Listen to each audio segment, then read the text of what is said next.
Even if they don't win now, I am pretty sure Prashant Kishor 5 साल और चलेगा बिहार में यार।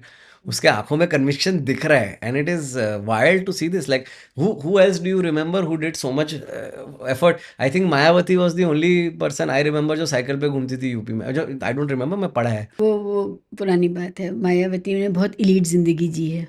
So हाँ, afterwards I'm saying her starting off was it not going around and actually like grassroots level? After becoming successful, she never went back to. हाँ, that is separate, that is a second conversation. ये तो हमारे साथ भी होता है, हर open mic viral हो जाता है, कॉमेडियन ओपन माइक आता ही नहीं है वायरलिटी के बाद।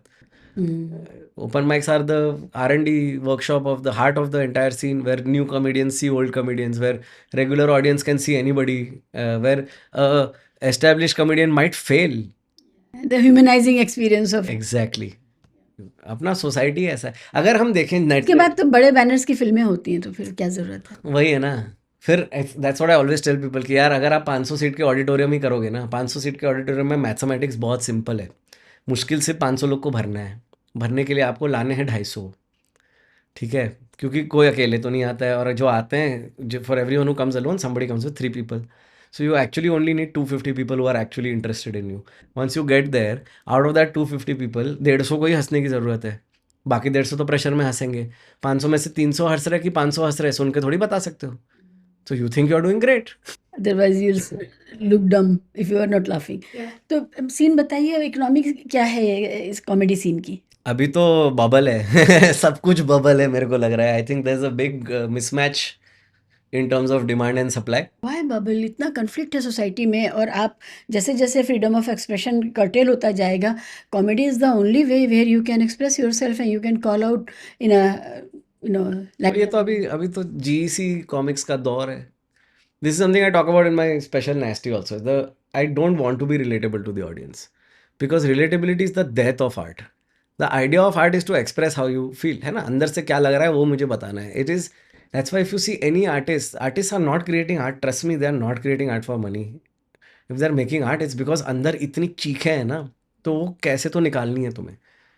Whether it's painting or dancing or making a song about it or doing comedy about it. Comedy is not just what I do, it's how I process the world around me. Every experience I have is put through that lens of comedy and put out into the world, right? मेरे नाना गुजर गए तो उस पर joke लिखा था पहले, because that's my form. अगर मैं पेंटर होता तो मैं पेंटिंग बनाता नाना के बारे में। तो ये जो आर्टिस्टिक जो यर्निंग है अंदर का, वो जीईसी में नहीं हो सकता, जनरल एंटरटेनमेंट कैटेगरी जिसे बोलते हैं, जो टीवी वाले होते हैं। और ये पैंडेमिक में ही शिफ्ट मुझे दिखने लगा था कि more and more comedians wanted to become GEC, because pandemic more and more India came online. Dumb audience के से पैसा बहुत आता है ना, जीसी का तो पूरा मॉडल डम्ब ऑडियंस का मॉडल है। अगर आप बिल्कुल। देखें, पर मुझे हमने वही हमने इतने साल इतने खराब टीवी को झेला और कॉल आउट नहीं किया, वी नेवर रिजेक्टेड। the सास बहू stuff was quite हाँ, yeah और but अब ये भी तो सोचिए कि जैसे I was telling you when I came, I was talking to the aunty on the street जो चाय बेचती है। She we had a very great conversation for 15 minutes on the nuances of how politicians are using Hindu Muslim against each other. अच्छा, भी aunty को पता है, पूरा पता है चाय उसको। बेचने वाली आंटी ने आपको बोला? हाँ, क्या द क्या बात है? कॉन्वर्सेशन स्टार्टेड ओनली विथ मैं तो चाय पी रहा था शांति से, ठीक है, और 200 रुपये मैंने उसको दिया। I think she needed change, that's how the conversation started, because she needed to get change from somewhere.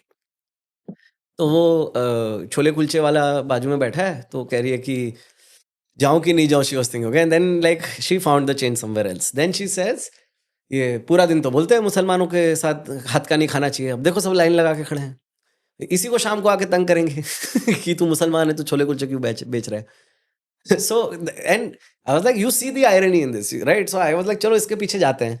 सो ऐसा आपको क्या लगता है ये क्यों होता है ऐसा? लाइक अरे कुछ नहीं है, तो वोट के लिए करते हैं, डरा के चले जाते हैं, मिलता कुछ नहीं है। So she gets it.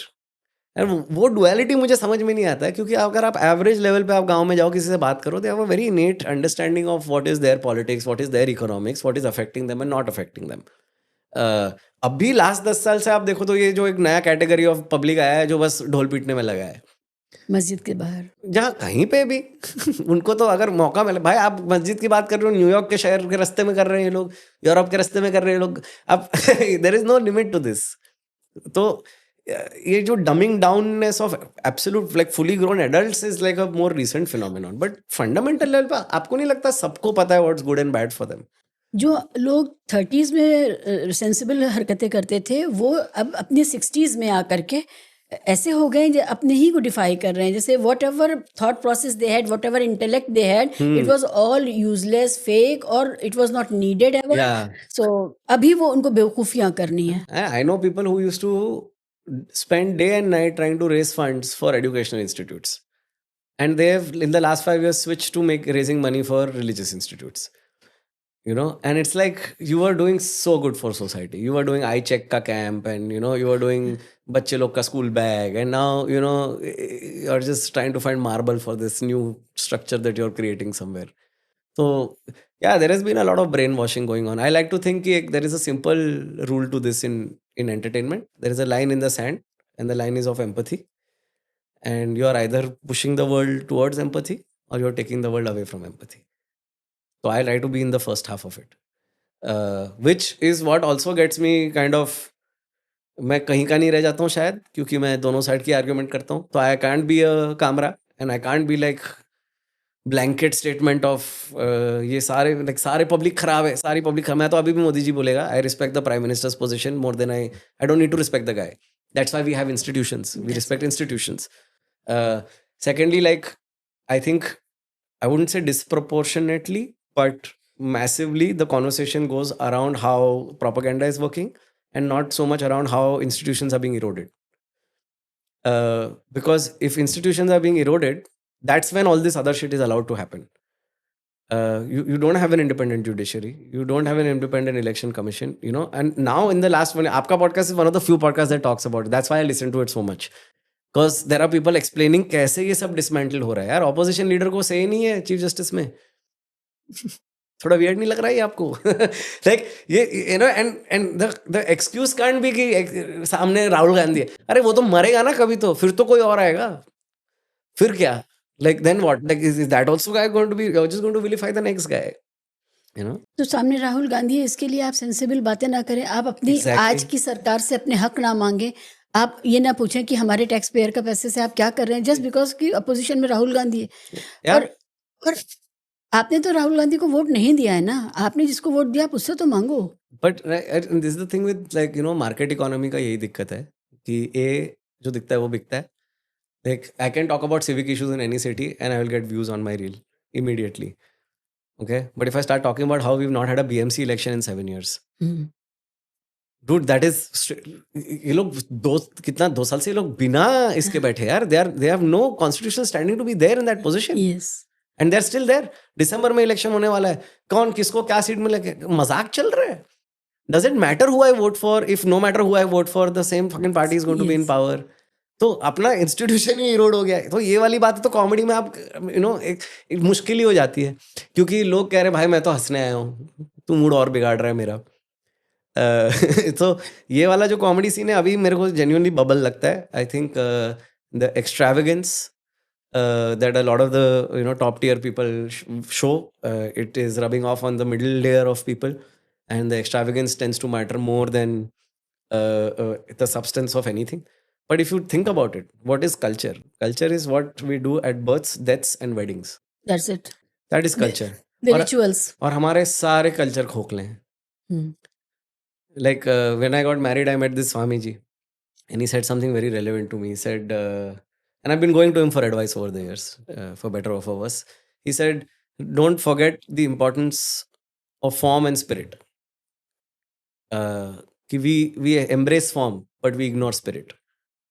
इसका एक एग्जांपल देता हूँ आपको. When the wife comes, Bengali शादी में ना, उसको एक पैलकिन पे लाते हैं.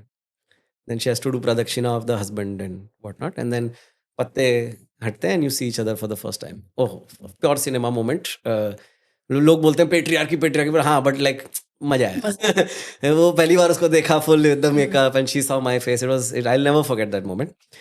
वो जो 4 लोग लेके जाते हैं, वो 4 भाई होते हैं.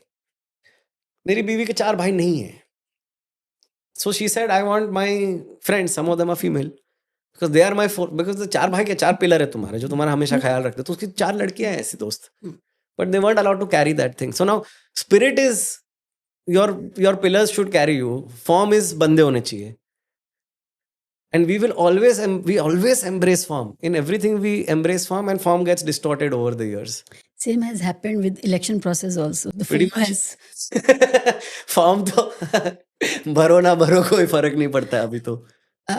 मुझे हमेशा ये लगता है कि पिछले 2-4 इलेक्शंस के बाद से लग रहा है कि अब इलेक्शन से जनता को कुछ नहीं मिलेगा. Yeah. Nothing. Because coalition governments can form and do whatever the hell they want. अगर आपने जिसको भी वोट दिया है उसके पूरे चांसेस है, एक तो ये कि आपका वोट सही जगह, वो ईवीएम और इलेक्शन कमीशन, लेकिन उसके बाद में आपका प्रतिनिधि, आपका रिप्रेजेंटेटिव खरीदा जाएगा. Exactly. वो नहीं बिकेगा तो उसकी पूरी पार्टी ही खरीद ली जाएगी. Exactly. एक बंदा बचेगा, पार्टी चीफ अलग रह जाएगा, पूरा उसका मेंबर्स चले जाएंगे. तो ये जो सिचुएशन है, इसमें इलेक्शन से आप क्या हासिल कर लेंगे? As a citizen I feel कि मुझे कुछ भी नहीं मिलना है अब इस इलेक्शन से. But that's what they want.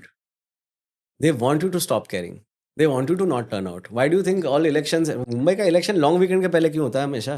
वो चाहते ही नहीं है कि हम वोट दें. उनकी फटती है कि अगर हम वोट देना शुरू करें तो क्या होगा. That's why they're always excited when, like, you think अभी ये बिहार में highest voter turnout in history of Bihar, भाई बैनर लगने चाहिए पूरे देश में. This should be a national celebration. Yeah. They will sweep it under the rug. Why are people, and what are they doing? Instead they're fighting over ये JDU के लिए vote गया या आरजेडी के लिए वोट है. ये सरकार को, भाई कभी सुना है तुमने कि जो लोग वोट दे नहीं रहे थे 10-10 साल से वो वोट देने आ रहे हैं सरकार को पावर में रखने के लिए? That means सरकार has projected itself as under threat to that extent. But that is media, हमें नहीं पता क्या हुआ है. अरे आज हमें कुछ पता ही नहीं है अभी, वही तो प्रॉब्लम है. मैं अभी एयरफोर्स के लिए शो करने गया था right after Sindoor, and I happen to perform at south west air command, privilege to do that right after Sindoor, you know. और मैं बीइंग माय नोजी सेल्फ, मैं सबको, सर थोड़ा बताओ ना सर, अपना कितना प्लेन गिरा सर, कुछ आइडिया आया ना सर. कोई कुछ बोलेगा नहीं, obviously it's all top secret things. But I had to ask them, ki, were you watching the news when all this was going on? Because you would be so confused. Lahore में हम port फोड़ रहे हैं landlocked जगह पे, you know. It's, and then that poor guy, he had to just laugh. He's like, मैं अभी क्या बोलूँ मैं, because like they are just instruments at the end of the day. But like yeah, I remember कुछ पिछली बार जब शायद पुलवामा हुआ था, उसके आसपास या उससे पहले किसी घटना में कुछ हुआ था बिटवीन इंडिया एंड पाकिस्तान, या कोई घटना घटी थी. तो अर्नब गोस्वामी ने पोल किया था, ऑनलाइन पोल किया था कि शुड इंडिया अटैक पाकिस्तान और नॉट. तो ये उस पर वो तय कर रहा था कि इंडियंस क्या चाहते हैं, इंडियन सेंटीमेंट क्या है, ट्विटर पोल के बेसिस पे, जहाँ देश का 1% पॉपुलेशन होगा शायद. हाँ, और वो वहां से फरमाइशी गीतों के प्रोग्राम की तरह कि कौन सा गीत सुनना है टाइप्स कर रहा था. कौन सी जगह पे अटैक करे ऐसे, अरे बाप रे. वो ये कर रहा था. तो इतनी मीडिया ने वैसे हमारी डिप्लोमेसी को बहुत बैडली अफेक्ट किया. बहुत बैडली अफेक्ट किया. व्हेन आई गो टू, अरे आप बात, मैं नेपाल में था 2023 या 24 की बात है, and I was doing, I am the only, rather I think अभी ओनली रहूंगा कि नहीं पता नहीं, but that time I was the only comedian who did a international comedian to do an across Nepal tour. So we did 3 cities. Pokhara में गए, कौन सा यार और एक जगह, काठमांडू गया, पोखरा गया, and one more place which I forget. Wow, sorry, embarrassing. But I 3 times, 4 times, the attitude that Nepali people had towards me was affected by what they thought about India. I had shows interrupted with people saying Indian लोग को आने क्यों दे रहे हो इधर. और मुझे तब पता चला कि मोदी जी ने 2014 में ही एम्बार्गो लगा दिया था इन पे. आते ही Jaishankar had gone there for the negotiations that failed. So all this we are not even being told कि अपना क्या छवि है बाहर, क्या अपने को लोग अपने बारे में क्या सोचते हैं बाहर. Like I have Nepali people coming to me and saying Hindu राष्ट्र तो हमें भी चाहिए पर ये वाला नहीं चाहिए हम लोग को, ये तुम लोग तो कुछ अलग ही कर रहे हैं.